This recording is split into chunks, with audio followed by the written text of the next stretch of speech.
Tonight, we begin with a major development out of Sudan. The country's transitional government has agreed to turn over former President Omar al-Bashir to the International Criminal Court.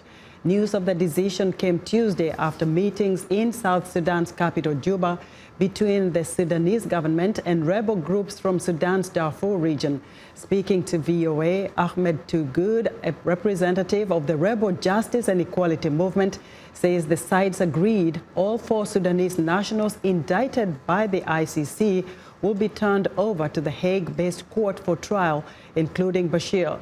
Toogood says the agreement for handing them over will not go into effect until there is a full peace agreement with the warring parties in Sudan. He says he expects that to happen within the next few weeks.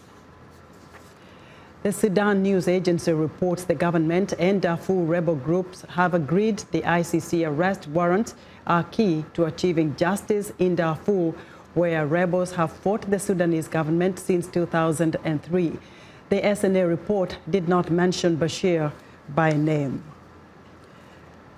Bashir is wanted by the ICC on charges of war crimes, crimes against humanity, and genocide.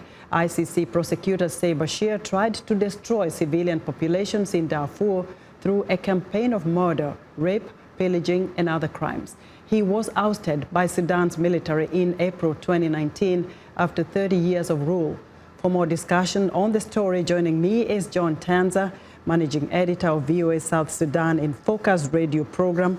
John, welcome back to Africa 54. Thank you, Esther. It's a pleasure to be here. Sure. Now, what does this announcement mean for Bashir and actually for the people of Sudan as well as the ICC? It's a mixed reaction. For the people of Sudan, you have to take it along party lines. Of course, supporters of Bashir will fight to the end so that Bashir is not taken to ICC.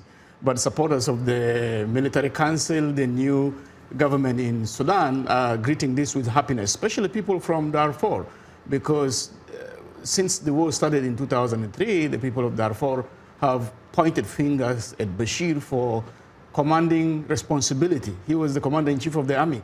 So they said, whatever happened in Darfur, he bears full responsibility. And the ICC has been waiting for him for quite a long time. They've issued the arrest warrant. Bashir has been moving from one country to another, and nobody has arrested him. This comes as a welcoming news to the ICC. Now, I'm curious, do we know why they did not mention al-Bashir by name in that statement? It's a tricky situation here in Sudan. The Supreme Council, that is now the ruling body in Sudan, is not quite certain about Bashir's loyalists, where they are, what they are planning. And you know, he has been there for 30 years in charge of the army. His supporters are there in the army, and it's a diplomatic move. They don't want to mention his name to avoid a backlash. Yeah. Now, do we know if the transitional government has been under pressure to hand over Bashir to ICC? What are you hearing from political analysts? The transitional government has been trying its best to mend fences with the international communities, more so with the United States. Prime Minister Hamdok came here twice. And Burhan has been invited by the Secretary of State, Mike Pompeo, to come to the United States. So the focus for the Sudanese government right now is to mend their fences with the US government. And then they want the economic sanctions to be lifted. They want their names to be removed from list of countries sponsoring terrorism. So certain moves have connections with that. I know you've stayed on top of this story since we had the news just about 2 hours ago now. Have you heard of any reactions from the supporters of al-Bashir? Because we saw not long ago the kind of shooting that, you know, happened in intelligence buildings in Sudan. And we do know, like you said, he does have supporters. Yeah, the reactions are mute from Khartoum as of now, but definitely from tomorrow moving forward, there will be reaction. There's a report that Bashir's lawyer made statements that Bashir is not going to accept this decision by the opposition groups and the Supreme Council. So that's one reaction. Do you think there was any reason why this announcement was made in Juba and not in Khartoum?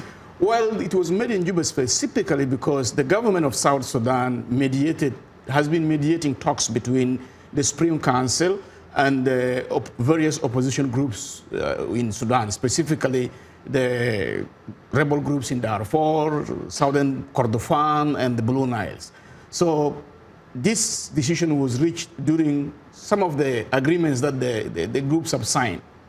Things change because we've had the South Sudanese going to Khartoum to discuss their own political issues. John. Well, the two countries depend on each other. Yes. South Sudan cannot do without Sudan. Sudan cannot do with South Sudan because of their economic ties, of their links. So the two need each other.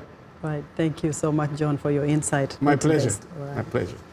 John Tanza is the managing editor of VOA's South Sudan in Focus program.